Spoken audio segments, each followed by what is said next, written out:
Right, hello everyone. In this video, I'd like to say requiescat in parce to the late John Hume of happy and glorious memory, because it was announced just this morning that John Hume has died. John Hume was a dairyman through and through. He was 83 years old when he was called to his reward. So he was born in that city. His father had served in both the British Army and the Irish Army. John Hume was brought up a Catholic, nationalist, not a very hardline one. And in those days, it was uncontroversial for Irish nationalists to join the British Armed Forces. There's the anecdote he always recalls his father saying to him, "You can't eat a flag," and this really informed John Hume's politics. It had to be bread and butter politics about practically improving people's lives, not about worrying where the border was or emblems or things like that. It's got to have a tangible benefit for people. It's not going to be something which is just emotional or psychological. So when he was growing up in Derry, there was high unemployment in that city, and his father was briefly a government clerk. So the city had a Catholic majority, and the Catholics mostly were nationalists. Some people supported the Northern Ireland Labour Party. Very few Catholics voted for the Ulster Unionist Party. The Protestant minority were largely Unionists. Some of them voting for the Northern Ireland Labour Party, which was still pro-union, still wanted to keep Northern Ireland in the UK. Anyway, he was a quarter Scots as well, John Hume, like the philosopher's name Hume. I wonder if his Scots grandfather was a Protestant, quite probably. Anyway, so John Hume was a bookish boy, very diligent at school, and zealous about his faith. So he did the most honourable thing when he reached manhood. He decided that he had a vocation. So he went to Maynooth to study for the priesthood, Maynooth being the largest seminary in Ireland. It's a bit west of Dublin. It's just inside Kildare. So it's now part of the National University of Ireland. It had actually been founded with British government funds. That was in 1795, before we even joined the UK. Anyway, so he's mainly studying French and history there, as well as obviously sacred theology. But he decided that he was unable to happily lead a celibate life, so he got a degree and he left. But he wasn't castigated as being a spoilt priest. He hadn't actually been ordained, because if you dropped out of the seminary, some people looked askance at you. And I know in Maynooth in those days, these seminarians, they could have 3 of them in a room at any one time. They're never allowed to have just 2 of them in a room, as in they might lead to homosexual activity, because they thought, no one's around, I fancy you. So these boys, they're pushed in there sometimes a mother's vocation in their teens, may have had no sexual experience. I just don't mean like 5th base, whatever it is, 4th base, the most one, and not got to 1st base even. And so their sexual orientation wasn't fixed, and sexuality was strongly discouraged, was for marriage only in those days. Homosexuality was scarcely talked about, only the most condemnatory terms. So people would just experiment. Now, I've not heard that John Hume dabbled. I've no reason to believe that he did. I mean, it wouldn't reflect on discredit on him if he had done. But that was just one of the things I happened to pick up about Maynooth at the time. So he decided to go home to Derry. He became a teacher, and he took a young woman on a date. And in those days, they had so little money that he would go to a chip shop. They wouldn't dine out properly or go for alcohol. But he was better off than most. At least he had a regular salaried position, and he helped set up a credit union. So he was very, very involved in society, somewhat attracted to nationalist politics. But he was non-violent. So he saw what was going on in the United States with Dr. Martin Luther King, preaching racial equality. Of course, we had racial equality and religious equality in the British Isles, but some Unionists discriminated against the Catholic minority. Some Catholics discriminated against Protestants. However, the Catholic community were on average less wealthy than the Protestant community, didn't have very much political power, so could discriminate less, even if we wanted to. So he was a pacifist. He saw what Gandhi had done. Anyway, I don't want to recount the entire history of the Troubles, but the Troubles started to erupt. He was involved in the Northern Ireland Civil Rights Association, NICRA. I always use the acronym NICRA. It was never actually said. But he had... so it was a broad church. There were Northern Ireland Labour Party people in it, communists, some moderate unionists, as well as the SDLP, some IRA men. Anyway, so the troubles broke out. He had certain demands. He wanted changing the electoral boundaries. He felt they'd been gerrymandered to advantage the Unionist Party. He wanted all adults to have the vote for local council elections and Stormont elections. All adults had the vote for Westminster elections, but not necessarily local council elections. One man, one vote, as they said it, but man to mean human, could mean women too.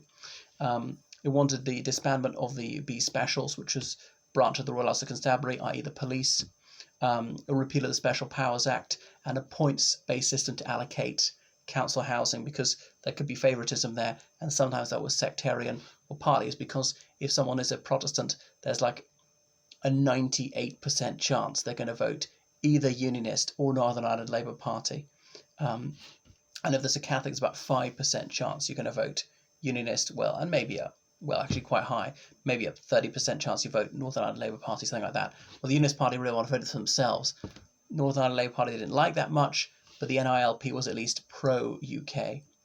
Anyway, so violence broke out. He denounced violence by all sides. Then he was there in Derry in 1972, on the 30th of January, when the parachute regiment shot, I think it was 28 people, 13 of whom died that day. 14th succumbed a month later to his injuries. So he wasn't at the actual incident. Shan't go through it. I think some sort of clash between rioters and the army, but the IRA probably fired one shot, but that may have been after the parachute regiment. And most of those who were killed, well, certainly had been handling bombs or guns. I don't know if any of them thrown stones or bottles or whatever, but one of the guys killed, at least one of them, was simply a passerby, was nothing to do with any altercation. So he allegedly said, "It's now a united Ireland or nothing," which got cheers. He later denied having ever uttered those words. But he was tireless in his search for peace. He was part of the Sunningdale negotiations, late 1973. Sunningdale, a village actually very close to where I live. It's in Berkshire, so just west of London. The Civil Service Training College, where the Irish government was there, the UK government, as well as politicians from Northern Ireland. And they thrashed out an agreement. I shan't spell out the terms, but there's going to be a power-sharing executive. He was part of that. Anyway, it wasn't to be, because only 6 weeks later, Sir Edward Heath, the Conservative Prime Minister, called a snap election, and most Unionists were against the power-sharing executive, and they won, I think it was 11 out of the 12 seats in Northern Ireland. So, but the executive struggled on, and there was the Ulster Workers' Council that went on strike that summer, and eventually the Ulster Unionist leader, well, he was no longer officially leader of the party, he had to pull out of it. God, what's his name? I can't remember. The guy from County Down. I've been very close to his house. I'm embarrassed. It's kind of near Newton Ards. It'll come to me later. It's not after Sir James Chichester Clark. The last Prime Minister of Northern Ireland is Brian Faulkner. That's it. He resigned, and it was meant to be a cross-community thing. Unionists, who mostly had Protestant support, the SDLP, who mostly had Catholic support. Now, of course, the IRA and their political face, Sinn Féin, was dead against it, trying to destroy it. They didn't want reconciliation. The Democratic Unionist Party was completely against it as well, and they'd got quite a lot of the Ulster Unionist Party to agree with them and to participate in the strike to bring it down. Loyalist terrorists were dead against it because they felt it would lead to Northern Ireland leaving the UK and joining the Republic of Ireland. So he was always trying to build bridges, be understanding, offer concessions to unionism. And then he was, anyway, it was very dark days, this bitter and endless search for peace with these antagonists unwilling to lay down their arms. And he regularly lambasted the security forces for excessive use of force. I mean, there has to be some use of force if the INLA or open fire or loyalist terrorists are trying to kill Catholic civilians. But some of it was excessive. Some people were beaten up in police custody and things like that. So, and the IRA and INLA attacking people, severely beating people up, breaking their limbs and mutilating them if they alleged they were petty criminals, and indeed abducting, severely torturing and murdering people they said were informers. Some of them really were informers, and dumping their naked bodies. That was the kind of thing that was going on regularly in Northern Ireland into the late 90s. And why naked? I mean, particularly perverse. Anyway, so we will travel the United States many times to improve the image of Northern Ireland, get investment, and he had some success in this. So his party was the Social Democratic and Labour Party. He was a socialist, not a particularly doctrinaire one. He was elected to the European Parliament. He was an enthusiast of the EEC. He said he had the slogan that a new North, a new Ireland, a new Europe. So he really believed in that. We could sublimate national identity into a European identity, and then we could beat our swords into plowshares. Now, the Reverend Ian Paisley was also a member of the European Parliament. They got to know each other very well, and they became friends. They dined at each other's houses, despite people thinking that Paisley was an anti-Catholic demagogue. So he had some talks with Sinn Féin to try and get the IRA to lay down their arms with Adams, and then one time he went to some secret location to meet the IRA, and they tried to film him without his approval, so he pulled out of that. He felt the IRA were going to exploit it for propaganda purposes. He had to correct some Irish Americans who were very ignorant in a few cases and enthusiastically pro-IRA, and didn't have to live with the consequences of the conflict that some of them were bankrolling. So he strove his utmost. He tried might and main to achieve peace.